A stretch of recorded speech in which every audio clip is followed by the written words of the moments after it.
बेटा रोहन मैं बात करता हूँ बेटा। हाँ ಗಾಡಿಯಲ್ಲಿ ಒಳಗಡೆ ಬರಲ್ಲ.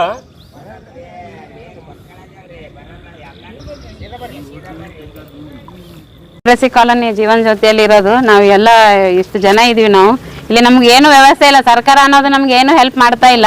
ನಾವು ಭಾಳ ಕಷ್ಟದಲ್ಲಿ ಇದ್ದೀವಿ. ಅಂತ ಸಮಯದಲ್ಲಿ ನಮಗೆ 6 ತಿಂಗಳಾಚೆಗೆ ತಾಜಣ್ಣವ್ರು ಬಂದು ನಮಗೆ ಊಟ ಅದು ಎಲ್ಲ ಕೊಟ್ಟರು. ಮತ್ತೆ ನೀರು ಬಂದವ ಅಂತೇಳಿ ಅವ್ರು ಬಂದು ನಮ್ಮ ಓಣಿಗೆ ವಿಸಿಟ್ ಕೊಟ್ಟಾರ. ಆಮ್ಯಾಗ ಎಲ್ರಿಗೆ ಸುಖಕ್ಷೇಮ ಕೇಳಕತ್ತಾರ. ಇಂಥ ಟೈಮ್ನಾಗ ನಮ್ಗೆ ಯಾರು ಹೆಲ್ಪ್ ಮಾಡ್ತಾ ಇಲ್ಲ. ನಮ್ಗೆ ಎಲ್ಲಾದ್ರೂ ಒಂದು ಒಳ್ಳೆ ಜಾಗಕ್ಕೆ ನಮಗೆ ಹೋಗಿ ಶಿಫ್ಟ್ ಮಾಡ್ರಿ. ನಮ್ದು ಎಲ್ರಿಗೂ ವಿನಂತಿ ಅದ, ನಾವು ಭಾಳ ಕಷ್ಟದಲ್ಲಿದ್ದೀವಿ. ಸರ್ಕಾರ ಕಡೆಯಿಂದ ನಮಗೆ ಇದೊಂದು ನಾವು ಬೇಡಣಿಕೆ ಮಾಡ್ತಾ ಇದ್ದೀವಿ. ನಾವು ಸಾಯುವಂಥ ಪರಿಸ್ಥಿತಿ ಬಂದೈತಿ. ಬೇಕಾದ್ರೆ ನೀವೇ ನಮ್ಗೆ ವಿಷ ಕೊಟ್ಬಿಡಿ, ನಾವು ಸತ್ತು ಹೋಗ್ತೀವಿ. ಯಾಕಂದ್ರೆ ಇಂಥ ಪರಿಸ್ಥಿತಿದಾಗ ನಮಗೆ ಬದುಕಕ್ಕೆ ಆಗ್ತಾ ಇಲ್ಲ. ಎಲ್ಲ ಮನೆಯಲ್ಲಿ ಹಾವು ಚೇಳು ನುಗ್ತಾ ಇದೆ, ನೀರು ಹೋಗ್ತಾ ಇದಾವ. ಭಾಳ ಕಷ್ಟದಲ್ಲಿದ್ದೀವಿ. ಸರ್ಕಾರಕ್ಕೆ ಇದೊಂದು ವಿನಂತಿ. ಪಾರ್ಟಿಲಿಂದ ಪ್ರೆಸಿಡೆಂಟ್ ಆಗಿದ್ದಾರೆ.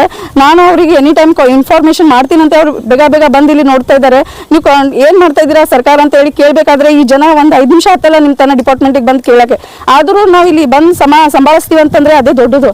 ಆದರೂ ಈ ಟೈಮಲ್ಲಿ ಅಂದರೆ ಸುತ್ತ ನೀರು ಬಂದಿದ್ದಾವೆ. ಇವ್ರ ಹತ್ರ ಇರಾಕು ಜಾಗ ಎಲ್ಲಿ ಹೋಗೋ ಗಾಡಿ ಆಟೋನು ಬರ್ತಾ ಇಲ್ಲ, ಏನೂ ಬರ್ತಾ ಇಲ್ಲ. ಈಗ ನಾವು ಬಂದಿದ್ದೀವಿ ಅಂದರೆ ಎಷ್ಟೋ ತಿಪ್ಪಲಿಂತ ಇಲ್ಲಿ ಬಂದು ಇವ್ರಿಗೆ ಮಾತಾಡ್ತಾ ಇದ್ದೀವಿ. ಒಂದು ವೇಳೆ ಇವ್ರಿಗೆ ನಿಮ್ಗೆ ನೋಡೋಕ್ಕಾಗಲ್ಲ ಗೌರ್ಮೆಂಟಿಗೆ ಅಂತಂದ್ರೆ ಇವ್ರಿಗೆ ವಿಷ ಕೊಟ್ಬಿಡಿ, ಸತ್ತೋಗ್ಬಿಡ್ತಾರೆ ಇವ್ರು. ಅಷ್ಟೋ ಬಿಟ್ಟು ಮತ್ತೆ ಏನು ಹೇಳೋಕ್ಕಾಗಲ್ಲ. ಈಗ ಅವ್ರು ಅಷ್ಟೊಂದು ಪರಿಸ್ಥಿತಿ ಇದ್ದಾರೆ. ಹಾಸ್ಪಿಟಲ್ಸ್ ವಾರಕ್ಕೊಮ್ಮೆ ಬಂದು ಇವ್ರಿಗೆ ನೋಡೋದಂತ ಇದೆ ಲೆಪ್ರಸಿ ಕಾಲೋನಿಯಲ್ಲಿ. ಇವ್ರಿಗೆ ಒಂದು ತಿಂಗಳ ಮೇಲೆ ಐತಂತೆ. ಒಂದು ಡಾಕ್ಟರ್ ಬಂದು ಇವ್ರಿಗೆ ನೋಡ್ತಾ ಇಲ್ಲ. ಜ್ವರ, ನೆಗಡಿ, ಜ್ವರ ಎಲ್ಲನೂ ಬಂದಿದೆ. ಇಲ್ಲಿ ಮಕ್ಕಳು, ಸಣ್ಣ ಮಕ್ಕಳು ಹಿಡಿದು ಎಲ್ಲರೂ ಇದ್ದಾರೆ. ಆದರೆ ಯಾಕೆ ಸಮಾಜ ಬರೀ ಅಲ್ಲಿ ರೋಡ್ ಲೈನ್ ಇದ್ದವರಿಗೆ ಅಷ್ಟೇ ನೋಡ್ತೀರಾ? ಈ ಕಡೆ ಒಳಗಡೆ ಏನು ನಡೀತಾ ಇದೆ ಅಂತ ಹೇಳಿ ನೋಡ್ಬೇಕಲ್ಲ. ಬಂದಿಲ್ಲಿ ಏರಿಯಾ ರೋಡ್ ನೋಡ್ರಿ, ಎಲ್ಲ ನೋಡ್ರಿ. ಪ್ರತಿಯೊಂದು ಬರೋಕ್ಕೆ ಒಂದು ಅಡ್ಡ ಬರೋಕ್ಕೂ ಜಾಗ ಇಲ್ಲ ಇಲ್ಲಿ. ಹಾಗಾಗಿ ನಾವು ಗೌರ್ಮೆಂಟಿಗೆ ಸರ್ಕಾರಕ್ಕೆ ಹೇಳೋದು ಮಾಡ್ತೀವಿ. ಇವಾಗಂತಂದ್ರೆ ನೀರು ಎಷ್ಟೊಂದು ಹೆಚ್ಚಿಗೆ ಬರ್ತಾ ಇದೆ ಅಂತಂದ್ರೆ ಇವ್ರ ನೈಟಲ್ಲಿ ಏನಾಗುತ್ತೆ ಅನ್ನೋದೇ ಅವ್ರಿಗೆ ಗೊತ್ತಿಲ್ಲ. ಆದಷ್ಟು ಬೇಗ ಕಾಳಜಿ ತಗೊಂಡು ಇವ್ರ ಬಗ್ಗೆ ಏನಿದೆ ಸರ್ ಕ್ಲಿಯರ್ ಮಾಡ್ಬೇಕು ಎಲ್ಲರ ಕಡೆಯಿಂದ ನಾನು ಬೇಡ್ತಾ ಇದ್ದೀನಿ. ನಮಸ್ಕಾರ. ಕ್ಷೇತ್ರದಲ್ಲಿ ಇರ್ತಕ್ಕಂಥ ಏನು ಕುಷ್ಠರೋಗ ಕಾಲೋನಿಯಲ್ಲಿ ಇರ್ತಕ್ಕಂಥ ಜನರಿಗೆ ನಮ್ಮ ಯಾದಗಿರಿ ಶಾಸಕರಾಗಿರ್ತಕ್ಕಂಥ ಚೆನ್ನೂರು ರೆಡ್ಡಿ ಅವರು ಇವರು ಯೋಗಕ್ಷೇಮ ವಿಚಾರಿಸೋದೇನೆ ಈ ಮನೆಗಳಿಗೆಲ್ಲ ನೀರು ನುಗ್ಗಿದ್ದಾವೆ. ಇವ್ರು ನೋಡಲಿಕ್ಕೆ ಒಬ್ಬ ಅಧಿಕಾರಿ ಸಹ ಬಂದಿಲ್ಲ. ಸೊ ಇವರಿಗೆ ಊಟದ ವ್ಯವಸ್ಥೆನೋ ಇಲ್ಲಿ ನೀರಿನ ವ್ಯವಸ್ಥೆನೋ ಯಾವ ರೀತಿಲಿ ಬದುಕ್ತಾ ಇದ್ದಾರೆ ಅನ್ನೋದ್ರ ಬಗ್ಗೆ ಜಿಲ್ಲಾಡಳಿತ ಏನು ಕೇರೆ ಮಾಡ್ತಾ ಇಲ್ಲ.